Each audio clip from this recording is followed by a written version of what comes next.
What up, everybody? Since being introduced to Noma at the beginning of Season 3, there has never been another character like her in the Power Universe. Like Effie said in Episode 5, Noma is an enigma. She's mysterious, and we know nothing about her. We know she talks with an accent, but as far as I know, they haven't said what country she's from, or anything about her affiliations, or how she is able to import that much drugs and guns into the US without even being on the Fed's radar. Every other plug dating back to OG Power Season 1, we knew at least a little bit about them, starting with Lobo's. We didn't start off knowing a lot about Lobo's background or connections. However, we knew he wasn't a mystery because from Episode 1, he was already on the Fed's radar.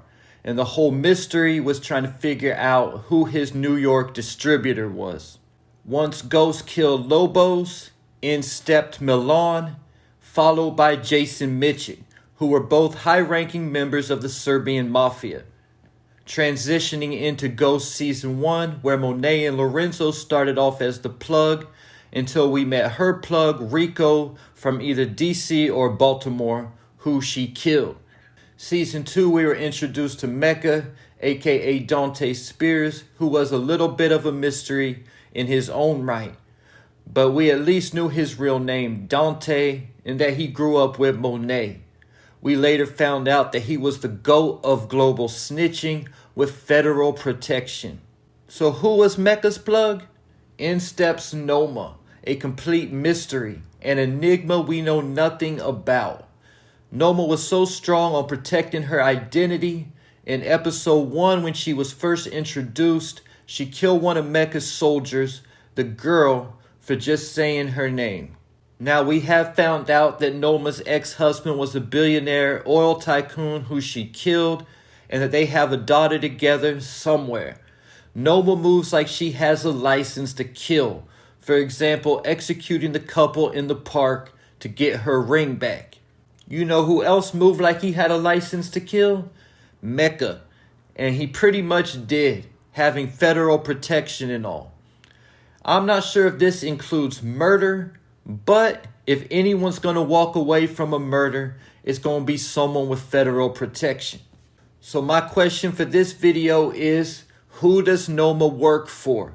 And how is she moving all these drugs and guns completely under law enforcement's radar? Like, may I say, a ghost? If I had to take a guess, my guess is that she is working for some kind of government agency.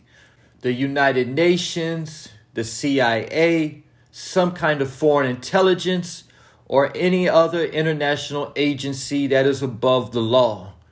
If you are familiar with the show Snowfall, you already know that Saint spent most of the show getting his cocaine straight from the CIA. Without giving away too much of the show for anyone who hasn't watched it, but Teddy found Franklin, wrecked into his car, and kidnapped both him and Leon. After this, they all agreed to work with each other.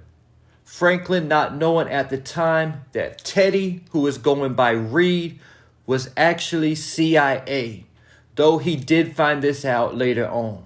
In the same type of way, does anyone else find it ironic that Noma and her men stormed into the penthouse the minute that Tariq, Braden, and Kane were all together meeting up about getting back into the game? If she is CIA or some other type of government agency, this would explain how she was able to storm into Mecca's penthouse at just the right time.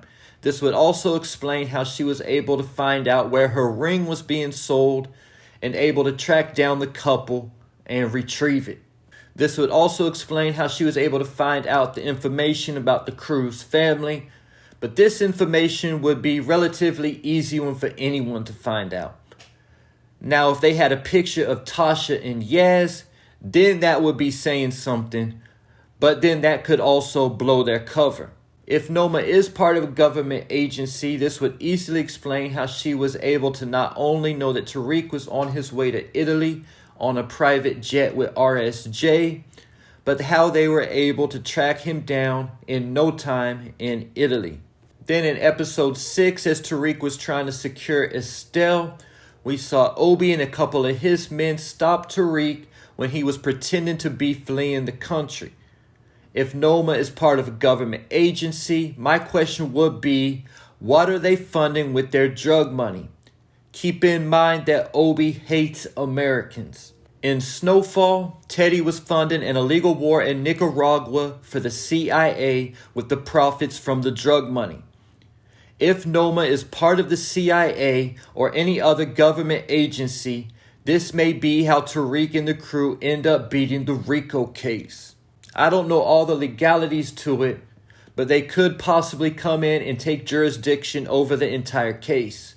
Remember in OG Power, how Blanca, who was internal affairs at the time, was getting really hot into the Raymond Jones murder case and looking at Angela and the St. Patricks. What did Angela do to stop Blanca? Used her authority to take the jurisdiction away from Blanca in the case. Now when you finish watching this video, go back and watch the End of Force Season 1 finale. I think this was foretelling what's going to happen on Ghost and also lining the two shows' timelines up for a possible crossover. But there were two interesting statements made. One, that Cooper Saxe handed Jenny her in court and that he always been corrupt, but I guess money changes people. And two, that Jenny had a major case who a government agency came in and took authority over. At the time, I didn't think anything of this, thinking Cooper handed it to her in Tariq's double murder case, and that the other case was a completely different case altogether. But now I think this might be giving us a clue on what's about to go down in the remaining episodes of Season 3. And don't be surprised if the finale is extended and we get a little bit of a forced crossover. And there you have it. Leave your thoughts, theories, and predictions in the comments.